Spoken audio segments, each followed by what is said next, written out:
I wasn't supposed to notice her that much. At least, not the way I did.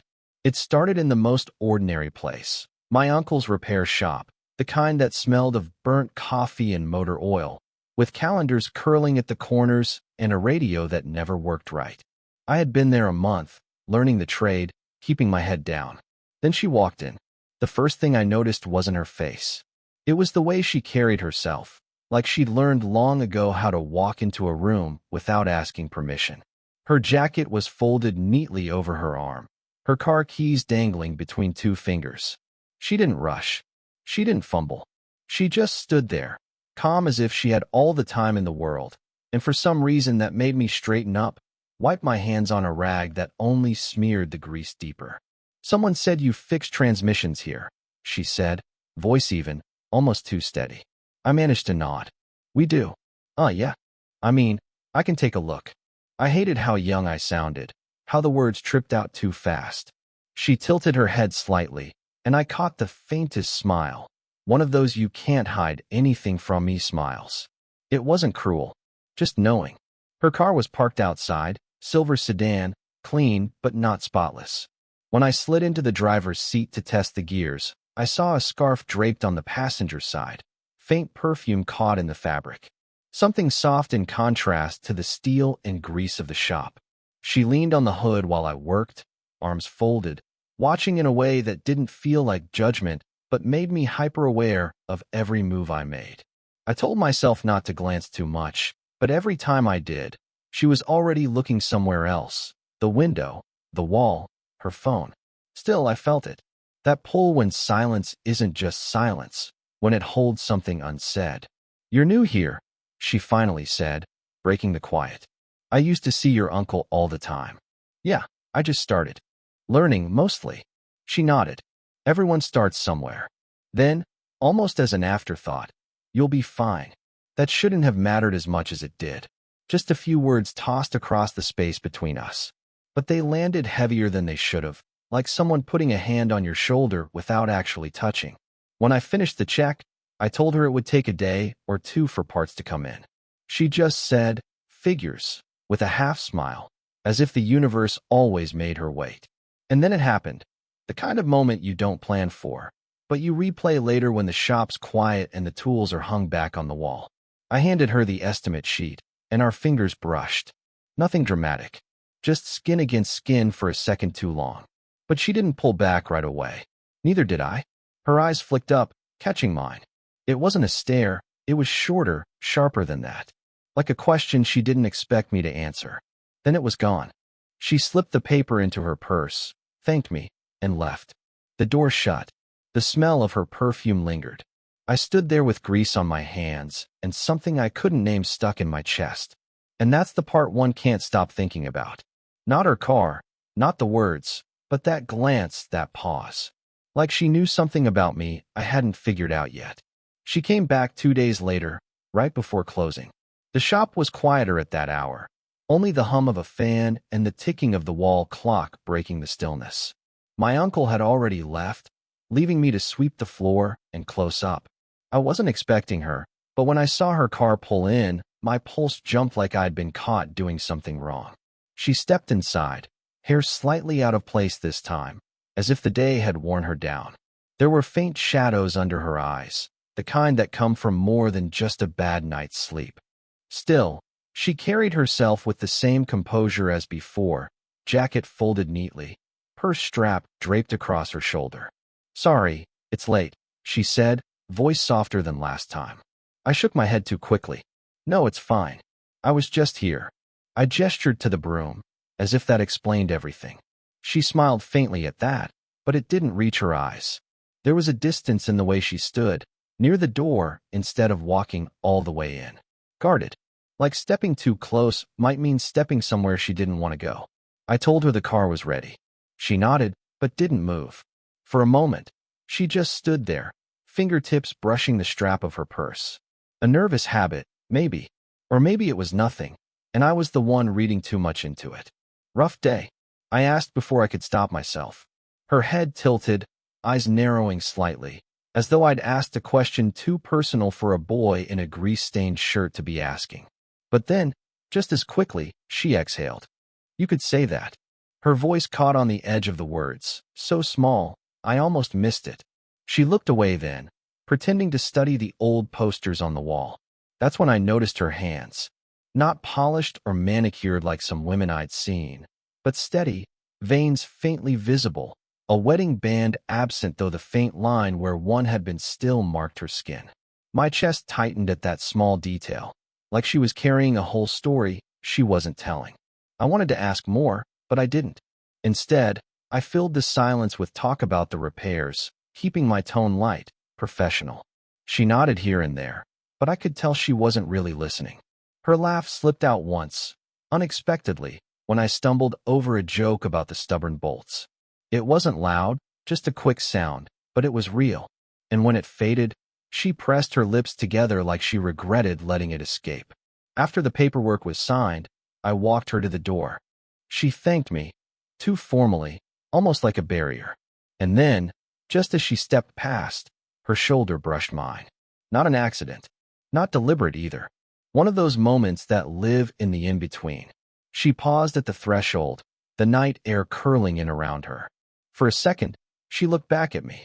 Her eyes softened, unguarded, like she'd forgotten herself. Then it was gone, walls up again, as she murmured, "Good night." The door shut, and the sound echoed in the quiet shop.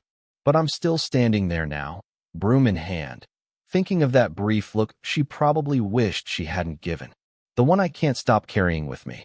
The rain came in hard that evening, hammering against the shop's tin roof like it wanted to tear its way inside. I had stayed late, trying to finish a job that wouldn't cooperate, when her headlights cut through the storm. I told myself it was coincidence.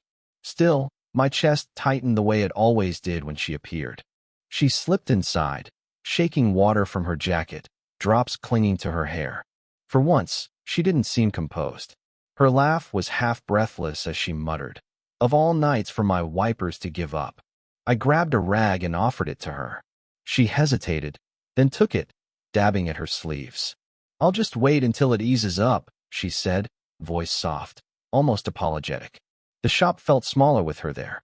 The fan's hum was drowned out by the storm, leaving only the sound of rain and the occasional creak of the building.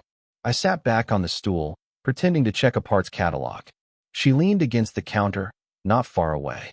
Too close, maybe. We talked about nothing important. Weather. My uncle's bad coffee. The kind of things people say when the real words stay buried. But there was a warmth in it, the kind that sneaks up on you. She laughed again, a low sound that lingered, and I caught myself staring too long at the curve of her smile. Then her phone buzzed. She glanced at the screen and froze. Just for a second. Her hand tightened around the device before she flipped it face down. "You're not answering?" I asked before I could stop myself. Her lips pressed together. Some calls don't need answering. The air shifted. Heavier now, charged. I wanted to ask who it was, why it left that shadow in her eyes, but I didn't. She was already giving me more than she meant to. Her silence said enough. We sat in it, the storm filling the space around us. I noticed the small details again. Her fingers tapping the counter, restless. The faint lines at the corner of her eyes when she smiled. The tired weight in her shoulders she tried to disguise. When thunder cracked, she flinched. Barely, but I saw it. Without thinking, I reached out, my hand hovering just above hers. Close enough to feel the warmth, not close enough to touch. She noticed. Of course she did. Her eyes flicked to mine, startled at first, then softer. For a heartbeat, I thought she might let it happen, that maybe the storm outside had erased all the rules. But then she shifted, pulling her hand back to tuck a strand of wet hair behind her ear. The smallest gesture, but it broke the moment. I leaned back, throat dry, pretending to be absorbed in the catalog again. She didn't say anything. Neither did I. When the rain finally eased, she stood, slipped on her jacket, and gave me a polite smile that didn't match the look she'd given me minutes before. "See you around," she said. I nodded, watching her walk out into the damp night, the door clicking shut behind her. And my hand, still tingling from the space where it almost met hers, remained frozen in the air, holding everything I couldn't say. I didn't expect to see her again so soon. But 2 days later, She was back. No storm this time. No excuse about her car. She said she was just passing by, though the way her eyes darted around the shop made me wonder if she even believed that herself. It was late afternoon. The sun cut through the dusty windows, casting long stripes across the floor. My uncle had gone home early, leaving just the two of us. I wiped my hands on a rag, trying not to look as unsettled as I felt. She leaned against the counter, arms folded. Not casual, more like bracing herself. "You're quiet today," she said. I shrugged. "You usually prefer it that way." Her lips twitched, half a smile that didn't last. "Maybe, but silence isn't always comfortable, is it?" The air thickened. She was right. The silence between us wasn't empty anymore. It carried weight, like a question hanging over both our heads. I set the rag down, slower than I needed to. "What are we doing?" The words slipped out before I could stop them. Her head snapped up. For a second, her eyes widened, as if I'd touched a nerve. She didn't answer right away. She just stared, the kind of stare that stretches out until you start to feel exposed. Finally, she said, "We're not doing anything." Her tone was flat, rehearsed, like she'd told herself the line 100 times already. I wanted to believe her, but her hands gave her away. Fingers gripping the edge of the counter too tight, knuckles pale. "That's not what it feels like," I said quietly. She let out a sharp breath, somewhere between a laugh and a sigh. "You're too young to know what it feels like." The words stung, but not in the way I expected. They didn't make me angry. They made me want to close the distance, to prove her wrong, to show that I wasn't just some kid fumbling with feelings too big for him. But I didn't move. Neither did she. Instead, we stood there, staring at each other, the silence louder than anything we could have said. The shop's old clock ticked in the background, every second dragging like it wanted to stretch this moment into forever. She broke first. Her shoulders slumped, and for once, she didn't look composed. She looked tired, tired of holding herself together, tired of pretending this was just business. Her voice dropped, barely above a whisper. I don't know how I let it get this far. The honesty of it cut through me. It wasn't a confession, not really. More like an admission she couldn't take back. I opened my mouth to answer, but no words came. My throat was too tight, my chest too full. So I just nodded, uselessly, like that could mean something. She looked at me one last time, her eyes shining with something I couldn't name, and said the line that would stay with me long after she left. "You make me feel like I'm someone I don't recognize anymore." The next time I saw her, it wasn't at the shop. It was at the small cafe across the street, the one with chipped mugs and mismatched chairs. I'd gone there to kill time, to escape the smell of grease and gasoline for once. She was already there, sitting by the window with her coffee untouched. I almost turned around, but she looked up, and it was too late. Her eyes softened for half a second before she gestured to the empty chair across from her. "You don't have to," she said as I sat down. "But I could use the company." We didn't speak much at first. The cafe was quiet, rain misting against the glass, soft jazz humming in the background. She stirred her coffee without drinking it, gaze fixed on some point outside. I waited, not sure for what. Finally, she said, "You remind me of someone." Her voice was low, careful, like she was testing whether the words were safe to release. I leaned in slightly. "Who?" She hesitated, then slipped a photo from her purse. It was worn at the edges, as if she'd carried it too long. A man, smiling in sunlight, maybe my age, or a little older. His arm was around her shoulders. She looked younger in it too, laughing in a way I hadn't yet seen from her. "He was 22, she said. "We were everything to each other." Her throat tightened around the word. "And then he was gone. Just like that. Accident." She set the photo down between us, fingers brushing the edge as if it might vanish. The weight of it pressed into my chest. Not jealousy, not even comparison. More like the realization that her silences, her hesitations, weren't just about me. They were about a ghost sitting at this table too. I didn't know what to say, so I didn't say anything. I just looked at the photo, then at her, noticing the way her hands trembled slightly before she pulled them back into her lap.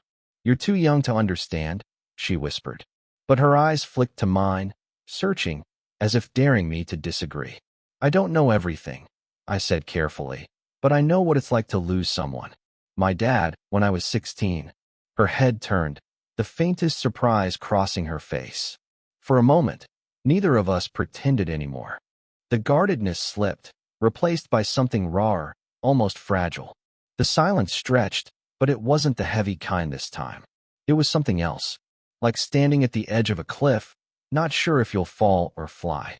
She finally tucked the photo back into her purse, but I could still see it in my mind, the shadow of that younger version of her and the man she once loved. When she looked at me again, her voice was barely audible. Sometimes I think you walked in just to remind me he's gone.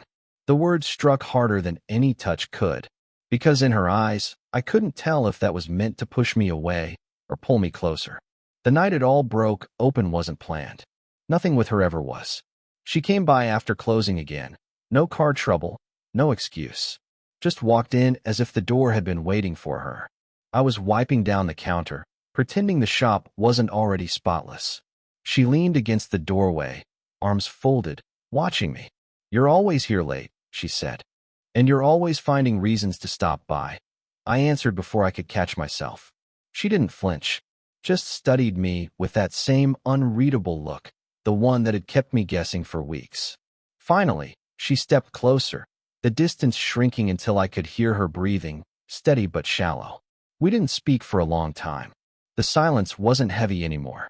It was fragile like glass. One wrong move, and it would shatter. Her hand brushed against the counter, close to mine. Not deliberate. At least, that's what she wanted it to look like. But the air around us shifted. "I keep telling myself this isn't right," she murmured, eyes fixed on the floor. "That it shouldn't even be happening." I swallowed hard. "And yet you're here."